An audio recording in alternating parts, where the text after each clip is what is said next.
Well, a very good day to you, and welcome to another episode of the Naked Christian Podcast. I'm Beresford Job, and I'm your host and your guide as we meander our way through all things biblical.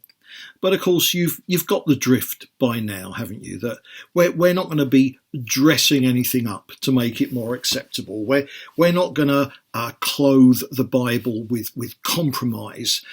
Just whatever it teaches, head on. Whatever comes our way, then hey, we'll just say, right, okay, what saith the Scriptures? That alone. So hey, yeah, welcome along, and off we go again on another little, sort of like a little trip down, my thoughts about this, that, and the other.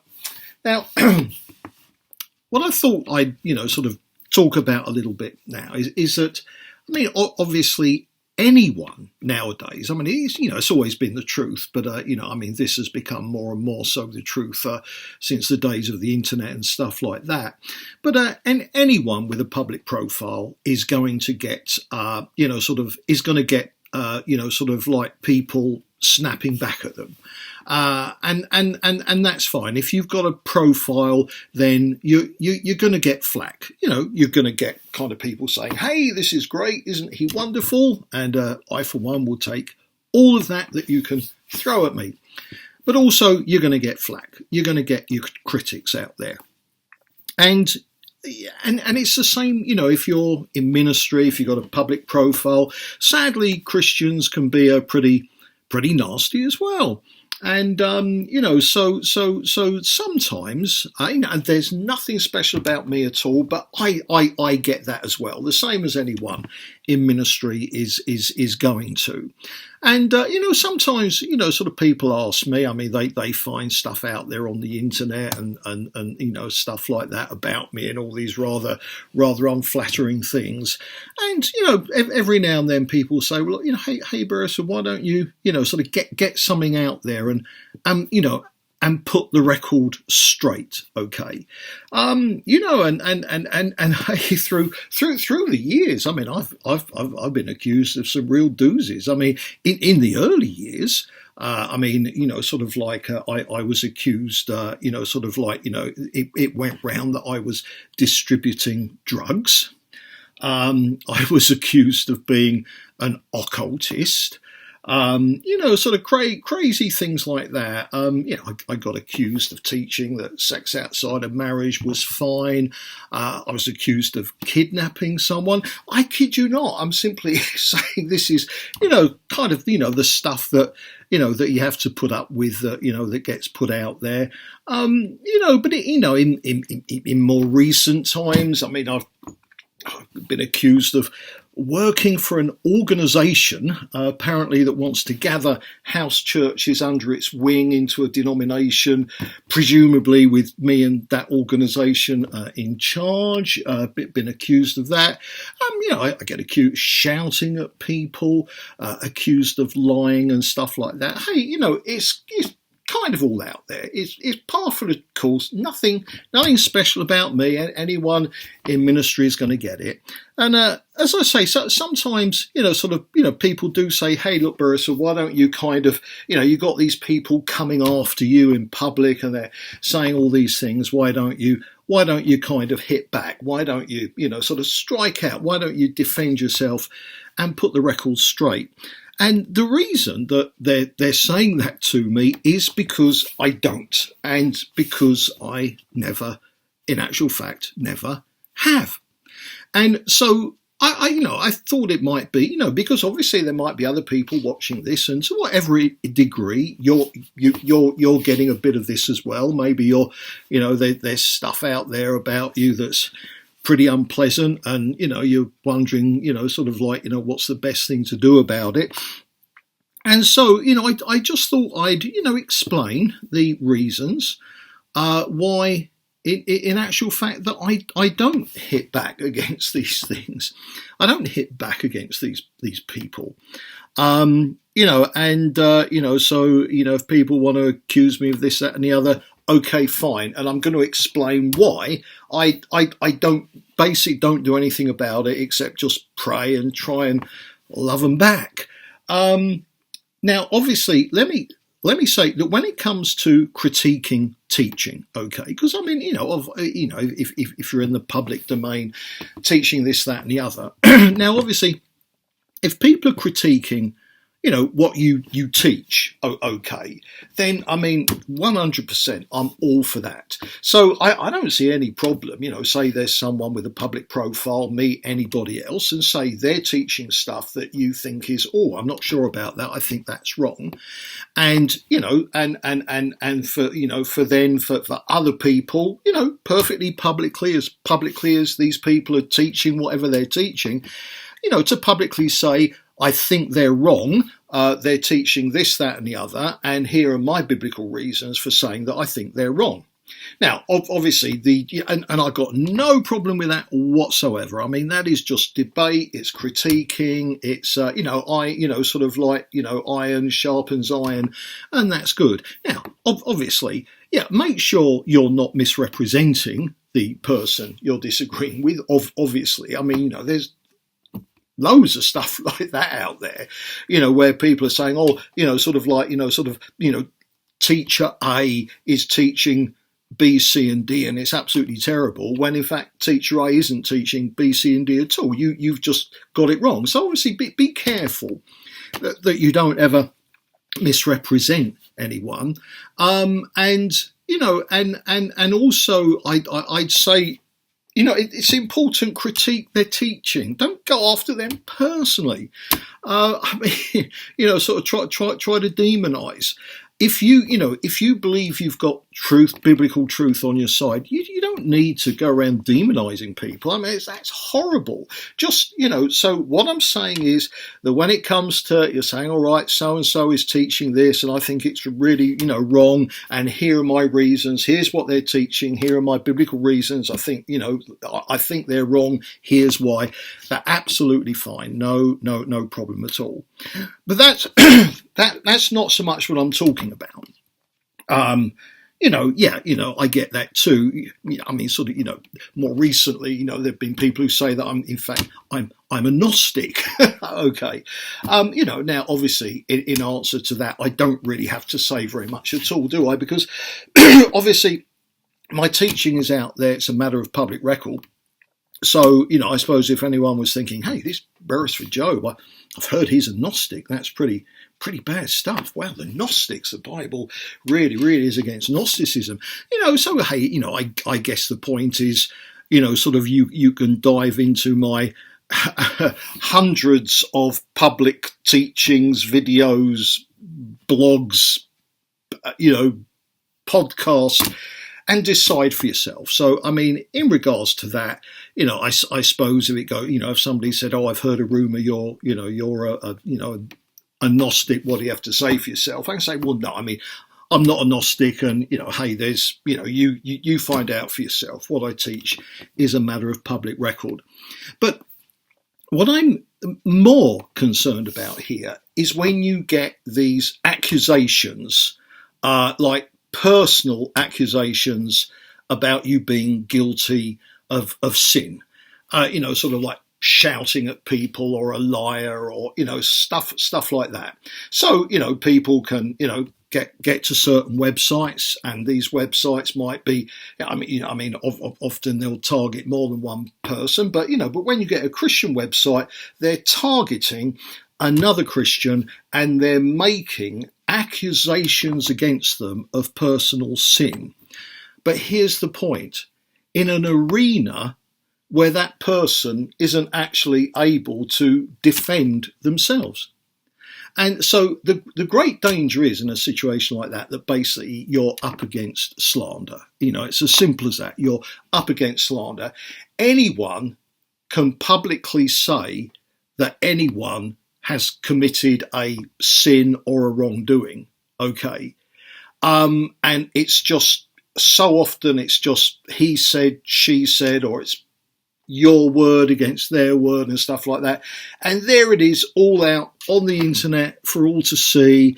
As I say, in an arena where the accused has no way to actually defend themselves. They're not given any opportunity. Now, that I would say is a very, very wrong thing to do. If you've got, if you think someone is guilty of sin that they need to put right, you go to them. You don't, sort of launch it up on the internet or something like that. So that, the very fact that Christians do that to each other, I think is very, very suspect. As I say, I repeat, I'm not talking about, you saying, so-and-so teaches this, that and the other that I think is biblically wrong. No, because you can present the evidence of what they're publicly teaching and then you can answer it, as I say, without demonising or anything like that. I'm talking here about when you get these personal accusations and they're thrown out there in the public arena and, obviously, there's no place for witnesses or anything like that. And of course, the Bible is very, very strong that, you do not accept accusations against people except on the evidence of 2 or 3 witnesses. And, sort of interestingly, Paul, he labels slander as being one of the excommunicable sins. When he says, look, if you've got Christians behaving like this, if they don't repent, disfellowship them, don't have anything to do with them. And slander is one of those things, okay? And, I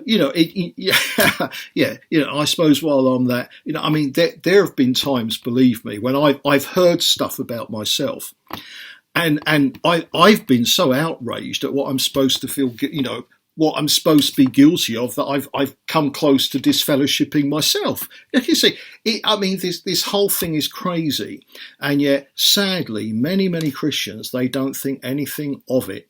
Sort of making accusations against other people, as I say, in an arena where there's no chance for the counter evidence to be brought, or has there been misunderstanding, or indeed is this just sort of like someone on a crusade against another Christian, and in actual fact the problem nothing to do with the other Christian, it's their sin because they're on this kind of crusade.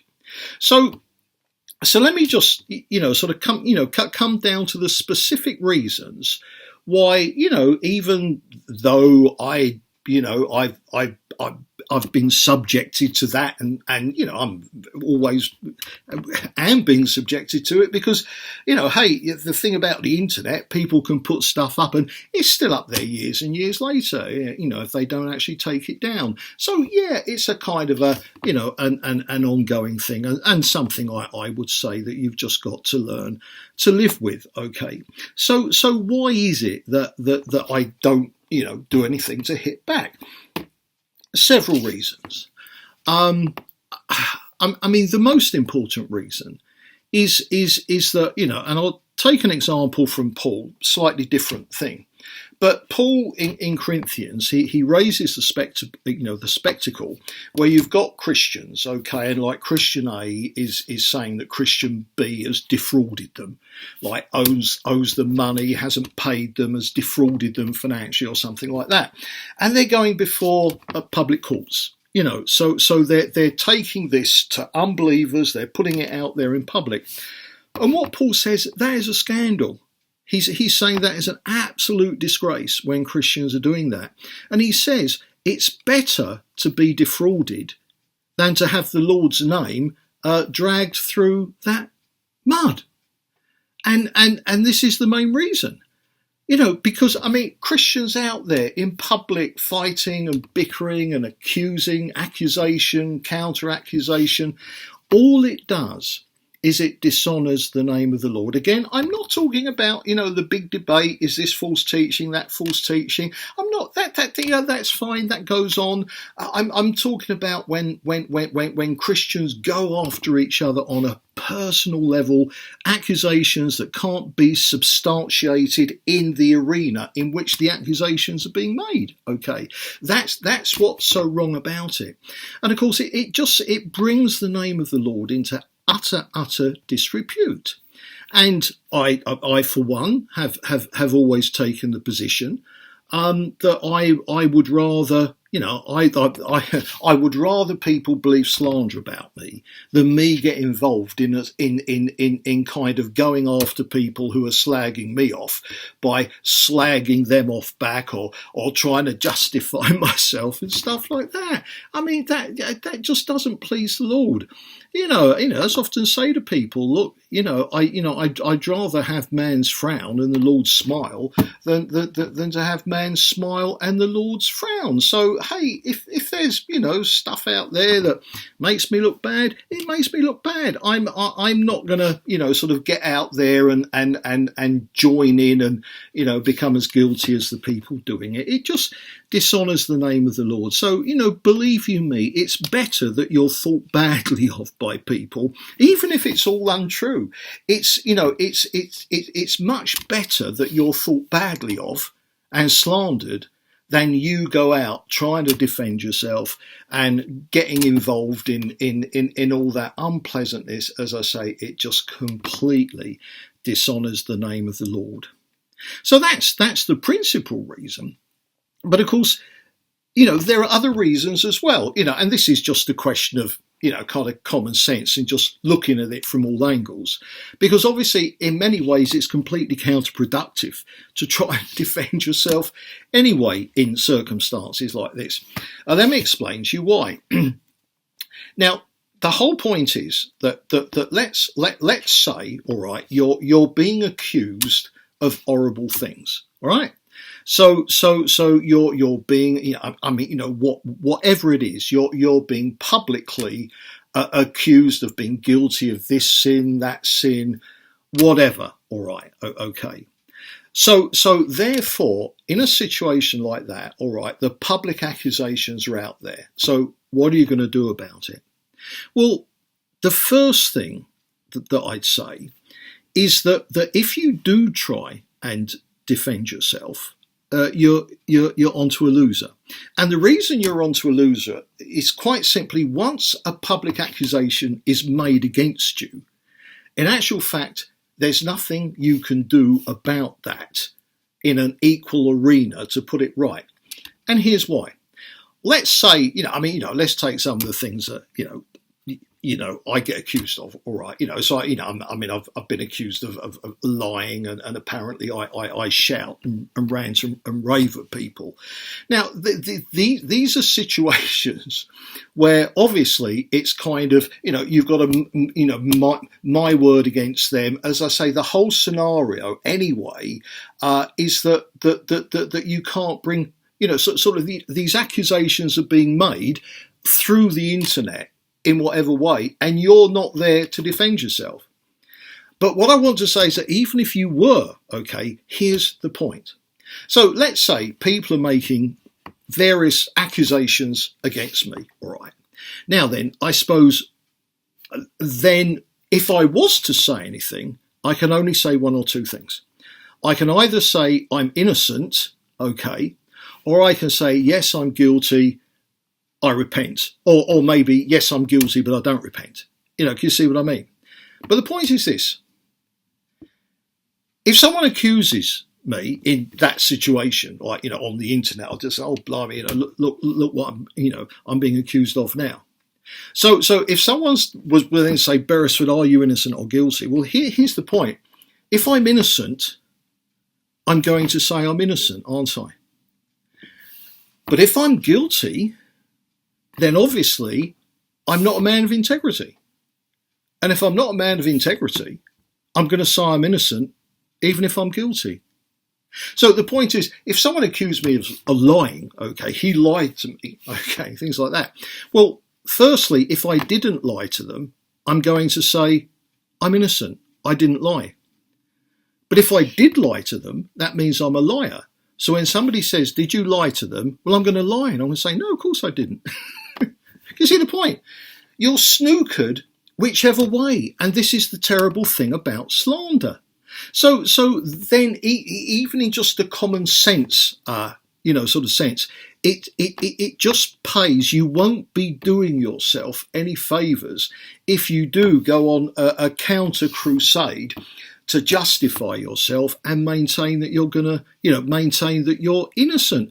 Because again, the whole point is, in exactly the same way they can't bring forth any evidence that can count that you're guilty, because it's just them saying it on the internet, whether they're saying it, in a video or whether they're writing it in an article or something like that. But equally, if you come in and say, oh no, I'm innocent, you've got no way of proving it. Can you see what I mean? And it's just crazy. It's he said, she said. Now, obviously, the other thing as well is that now let's assume, because I'm simply showing that whether you're innocent or guilty, you're going to be saying the same thing. You're going to be saying you're innocent. So people have got no basis to either believe or disbelieve you anyway, because whether you're innocent or guilty, you're going to maintain your innocence. So therefore, people could think, oh, well, I mean, he's going to say he's innocent. And sort of their judgment on whether you're guilty or not is still in the realms of just hearsay. Okay. So, they'll think, oh, well, do I believe them or do I believe Beresford and stuff like that? Well, in these accusations, as I say, in an arena where no evidence can be brought, it's how can anyone make a decision? And so it does seem to me that what Scripture teaches is very, very clear, that we do not accept an accusation against anyone except on the evidence of 2 or 3 witnesses. And this is why, on the internet, when I do come across these Christians slagging other Christians off and stuff like that, I just, like for me, everyone gets the presumption of innocent when it comes to these accusations. I can't ultimately know whether they're innocent or guilty, but the presumption of innocence must be given them. Otherwise, all you're doing is basically listening to slander and responding to slander. But of course, the other reason why, let's say now you are innocent. All right, you are innocent, okay. And so you decide to defend yourself, so you bring out a counter video or a counter article, or something like that, defending yourself and maintaining your innocence. As I say, firstly, people who already want to believe you're guilty are going to say, well, he's going to say that anyway, isn't he? So, and presumably people who already think you're innocent and giving you the presumption of innocence, well, they don't need to hear from you. You are innocent. They're just not responding to that slander. So you see the point. But the other thing is, let's say you are innocent. Well, if you're innocent, you're going up against Christians who are slanderers. And if they're slanderers, they are not Christians of integrity, are they? So therefore, if you defend yourself, what are they going to do? They're going to double down, and then they'll even make the fact that you're trying to defend yourself evidence of your guilt. So what I'm saying is, primarily, don't defend yourself in the same way that if someone owes you money, a Christian owes you money, don't take them to court, because that's just bringing the Lord's name into disrepute publicly. It's better to forego your money than it is to get entangled in a fight with another believer out there in public. And it's exactly the same way with slander. So that's the main reason that I don't hit back or try and justify myself. That's the main reason I don't want to bring the Lord's name into disrepute. Better you think bad things of me than unbelievers end up thinking bad things of the Lord because I've tried to defend myself. Do you see the point there? That's vital. But also, it's a fool's errand anyway. Because if you're innocent, you're going to say I'm innocent. If you're guilty, you're going to say I'm innocent. And even if you are innocent, you're coming up against slanderers who are quite happy to trash your reputation with public accusations in an arena where you have no way to defend yourself. So they are not Christians of integrity. So anything that you do in order to try and defend yourself, they will simply twist and they'll lie and slander even more. So at the end of the day, hey, just when this happens to you, pray for those people. Pray for those who despitefully use you and cast out your name as evil on account of the Son of Man. Jesus says, in that day, rejoice. So to me, it's an interesting one. Never been without this. As I say, anyone in ministry, you're going to get your detractors. And obviously, if there are, certain things that you teach and believe that go against the grain, go against mainstream and stuff like that. Well, then obviously the main tactic that, for instance, the Pharisees used against Jesus, the main tactic they used against him was slander, just slinging as much mud as they possibly could in the hope that some of it would stick. And the reason they were doing that is because they did not want other people to take any notice of what Jesus was saying. So if you want to prevent people from taking notice of someone who you disagree with, okay, that you can't shut them up directly. Well, they did eventually. They put Jesus on a cross. But the point is, you can't shut them up directly. So what you do, you demonize them, you slander them, and in the hope that people are going to think, oh, well, I mean, if that's the truth about him, then obviously I don't need to listen to anything that he's saying. And so that's the approach that the enemy, I mean, Satan, he is a slanderer. And that's why slander, when Christians slander people, it's such a terrible thing for them to do. So hey, it's the main tactic that Satan uses, against God's truth, and it's why often Christians who are maybe speaking truth that other Christians don't want, not just to hear themselves, they don't want anyone else to hear it, because that might affect their position in the eyes of other people as well. So therefore, what is it? Slander, demonize. Just chuck as much mud as you possibly can in the hope that some of it sticks. So, hey, yeah, I mean, getting slagged off. Well, no one got slagged off like Jesus. And he said, hey, if the world hates me, it's going to hate you. And sadly, that does apply to Christians as well. There are Christians who slander and go around slagging each other off, and they want to demonize, and they disagree with you, so they want to bury you and destroy you. And I've had people tell me to my face that they are committed to destroying my ministry.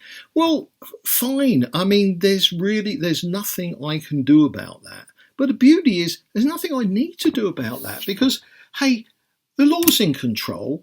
And I guess, sort of like where I'm wrong, Lord, deal with me. Okay, fine. Where I'm right, okay, well, Lord, And, sort of like, even, as I say, when your name is cast out as evil, rejoice in that day.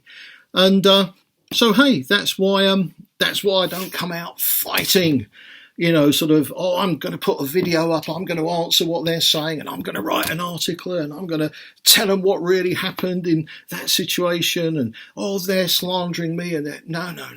Just be at peace, and sort of like, as it says in Scripture, be still, and the Lord will fight for you.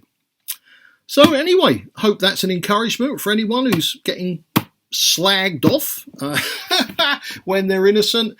And well, have a great day. Bye-zy bye.